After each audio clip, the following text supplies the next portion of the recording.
বীর চট্টলা টিভি।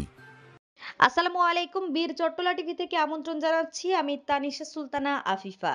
লক্ষ্মীপুর সদর উপজেলার ১৯ নং তেওয়ারীগঞ্জ ইউনিয়নের মিয়ারবেড়ি এলাকার তৈয়ব চৌধুরী পুলের গোড়া বাজারের সরকারি খাল দখল করে গড়ে উঠেছে একের পর এক দোকানঘর, ব্যক্তিগত রাস্তা ও ব্রিক ফিল্ডের অফিস কক্ষ। টিনের ছাউনির দোকানঘর থেকে শুরু করে পাকা বিল্ডিং পর্যন্ত উঠেছে খাল দখল করে। স্থানীয়দের অভিযোগ, জোয়ার ভাটার এই খালে কেউ কেউ বাঁধ দিয়ে তৈরি করেছেন নিজেদের চলাচলের রাস্তা। ফলে একসময় খরস্রোতা এই খাল এখন মৃতপ্রায়।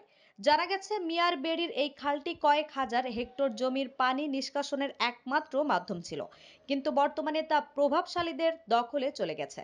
প্রভাবশালীরা সরকারি এই খালটি নিজেদের পৈতৃক সম্পত্তি মনে করে দখলে রেখে ঘরবাড়ি, দোকান, এমনকি ব্যক্তিগত অফিস পর্যন্ত গড়ে তুলেছেন। কেউ কেউ খালের মাঝখানে নির্মাণ করেছেন বাড়ির প্রবেশদ্বার।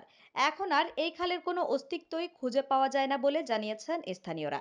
স্থানীয় কৃষকদের অভিযোগ, দখলদাররা খালে বাঁধ নির্মাণ করায় বৃষ্টির পরপরই সৃষ্টি হয় জলাবদ্ধতা। এতে কৃষকের ফসলের মারাত্মক ক্ষতি হয়।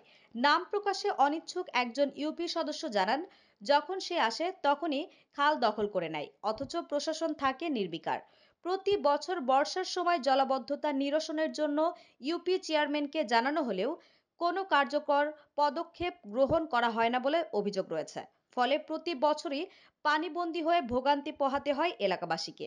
এ অবস্থায় এলাকাবাসীর দাবি, পাউবো পানি উন্নয়ন বোর্ড সংশ্লিষ্ট প্রশাসন দ্রুত ব্যবস্থা গ্রহণ করে প্রভাবশালীদের হাত থেকে খালগুলো উদ্ধার করুক। বর্ষায় জলাবদ্ধতা নিরসনে সরকারি খালগুলো দখলমুক্ত করে পানি চলাচলের পথ সচল রাখা হোক।